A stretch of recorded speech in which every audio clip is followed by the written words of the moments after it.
If you're a coach or a service provider, I need you to watch this video if you're trying to figure out how to make a big promise to your client that you're looking scared to say out loud. I've been working with coaches and service providers for the last 3 years, and this is the advice I always give. You know the transformation your clients want deep down, the destination they're trying to get to. You know what they're coming to you for, what they're paying you this big bucks for. But something in your mind keeps saying, what if I can't deliver that for everybody? What happens if this doesn't happen for them, right? So instead of making that promise that you know they want, you shrink it.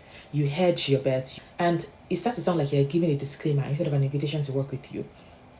Let's stop that, okay? I want to give you a framework, and I'm going to move to the board in a second to show you how to make these promises and deliver on them. Okay, so how to promise what your clients actually want, and get them the results. That's what we're talking about today, and that's me, Foxy. That's you. Okay, so number one is to make the promise based on their final destination. Start with what your clients actually want, not what feels safe to offer, not what you think they want. Let me give you an example. I worked with a career coach that kept saying she didn't want to promise her clients they will get a job. And I'm like, okay, why are they hiring you after their layoff? If not to get a job? And she's like, to heal. I'm like, healing? That doesn't end in financial stability. I don't know about you, but it's not complete healing. Like, I won't be all the way healed if I don't get that money secured. So they want the final destination. Don't just promise something that protects your ego. And if what if that doesn't happen for everybody? What if not everybody gets a job? That's what P3 is for. Let's keep going. So number 2 is the process. Once you've named the promise, your job is to build a process that makes it 80% likely, at least 80% likely for everybody to get the result. This is where most coaches stop thinking. They make a promise, hope delivery figures itself out, but the promise should force you to engineer your process around it. What does your client need to have done by week 2, week 4? What are the non-negotiables that you require from them? What are your strong recommendations, your check-ins, your milestones to make sure they actually get there? Now, this is also why I don't love hourly sessions. People don't want you to give them a map. Here's the map, you get there, this is what you're going to happen, what's going to happen. They want a guide to go on the journey with them. They want you to be like, here's what you're going to face at this point. Here's how we're going to handle it together. That's why you're hiring me as the coach. The guide is worth 4 figures. The map, maybe $27. So build the process that ends the promise, but also build the guide that walks them across the finish line. Okay? Now, number 3 is proof. You need at least 2 kinds of proof, external and internal. External proof is your client's results. And here's what I want you to do. Most of you have results. Spend time digging through them. Not just for your content, but for your brain. Because on the days where your brain is being a bad brain, you need results on the tip of your tongue, of your mind, to bring yourself back into belief. You've probably already done more than you're giving yourself credit for.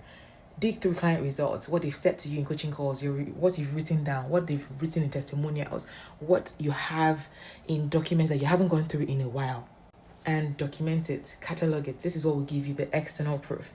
Now, internal proof is from you. It's the belief that you can do this thing.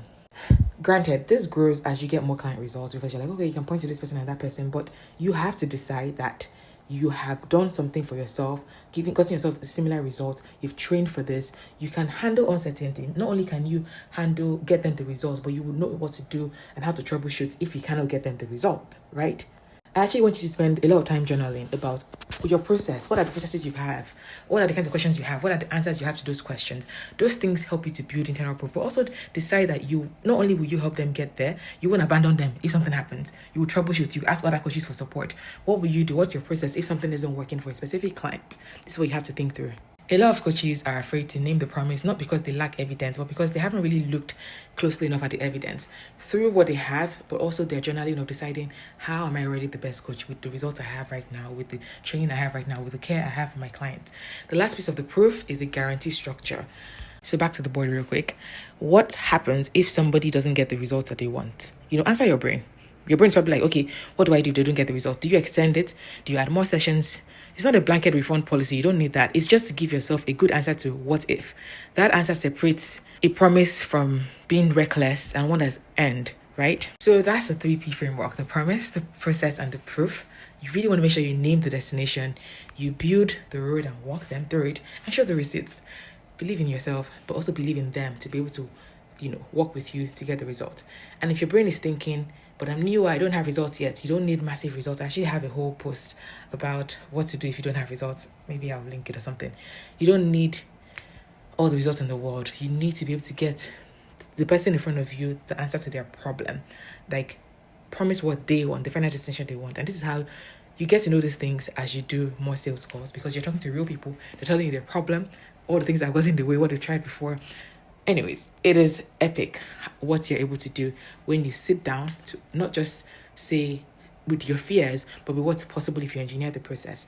If you'd like to work with me as your sales coach to sign for and 5-figure clients, if you book a sales call, what we do on that call is literally dedicate an entire hour to you, your business, what's working so far, what has not, where you're like trying to go, what is getting in your way, and exactly what we'll do together inside of our one-on-one coaching over the next 12 weeks to make this possible for you.